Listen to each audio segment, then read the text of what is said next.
हाय दोस्तों। आज मैं आपको बताने जा रहा हूँ कि डिवाइस प्रतिबंधों के कारण टाइम जोन को मैन्युअली कैसे नहीं बदला जा सकता है। अगर आप आईफोन इस्तेमाल कर रहे हैं और आपको इस तरह की समस्या आ रही है कि जब भी आप अपने आईफोन का टाइम जोन बदलने की कोशिश करते हैं तो आपको यह एरर दिख सकता है कि डिवाइस प्रतिबंधों के कारण आपका टाइम जोन मैन्युअली सेट नहीं किया जा सकता है। तो चलिए इसके कुछ संभावित समाधान देखते हैं। हमें बस यहाँ से वापस जाना है और आपको स्क्रीन टाइम सेक्शन में जाना है और कंटेंट प्राइवेसी प्रतिबंधों में जाना है और यहाँ से सभी प्रतिबंधों को डिसेबल करना है।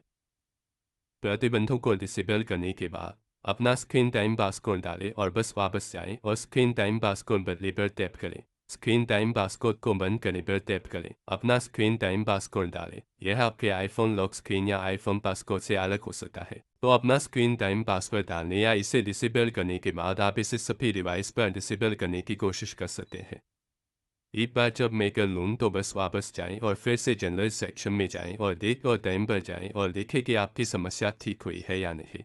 तो आप देख सकते हैं कि मेरी समस्या ठीक हो गई है, या अगर आप अभी भी उसी समस्या का सामना कर रहे हैं तो आप कुछ और सेटिंग्स देखने की कोशिश कर सकते हैं। यहाँ से अपनी प्राइवेसी और सिक्योरिटी सेक्शन खोलें, लोकेशन सर्विसेज को देखें और आपको ये सुनिश्चित करना होगा कि आपकी लोकेशन सर्विसेज चालू है।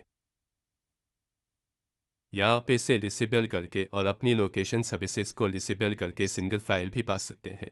फिर वापस जाएं और फिर से जनरल में जाएं और यह जांचने की कोशिश करें कि समस्या ठीक हुई है या नहीं। अगर फिर भी यह समस्या ठीक नहीं होती है तो अपनी प्राइवेसी और सिक्योरिटी सेक्शन खोलें, लोकेशन सर्विसेज पर जाएं, यहाँ से लोकेशन सर्विसेज को चालू करें।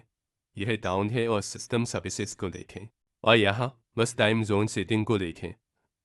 आपको यह सुनिश्चित करना होगा कि आपने यहाँ से यह सेटिंग चालू की है। अगर आप देखते हैं कि यह सेटिंग चालू नहीं हुई है तो बस यहाँ से इसे चालू करने की कोशिश करें और चालू करने के बाद बस वापस जाएं और आपकी समस्या ठीक हो सकती है। या अगर फिर भी आपकी समस्या ठीक नहीं होती है तो आप अपने सॉफ्टवेयर को अपडेट करने का प्रयास कर सकते हैं और सॉफ्टवेयर अपडेट करने के बाद वापस जाएं और आईफोन को रीसेट करें।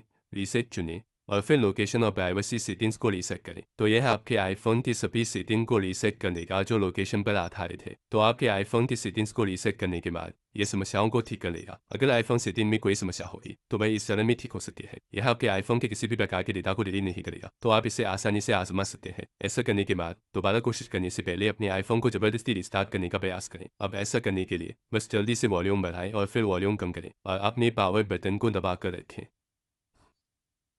और अपने फ़ोन की स्क्रीन गाढ़ी होने तक प्रतीक्षा करें। और यहाँ एक बार जब आपको गाढ़ी स्क्रीन दिखाई दे तो आपको बस एप्पल लोगो का इंतज़ार करना होगा, और एक बार जब आपको एप्पल लोगो दिखाई दे तो बस एक बटन छोड़ें और अपने फ़ोन के रिस्टार्ट होने तक प्रतीक्षा करें। तो एक बार जब आपका फ़ोन रिस्टार्ट हो जाए तो बस अपने फ़ोन को अनलॉक करें और यहाँ आपको ये देखने के लिए फिर से प्रयास करना होगा कि समस्या ठीक हुई है या नहीं। तो हो सकता है कि आपकी समस्या ठीक हो गई हो। अगर कोई सॉफ्टवेयर गड़बड़ या आपके सिस्टम में गड़बड़ होगी तो उसे इस इशू में ठीक कर लिया जाएगा। फिर से वीडियो देखने के लिए आपका बहुत बहुत धन्यवाद। अगले वीडियो तक बाय बाय।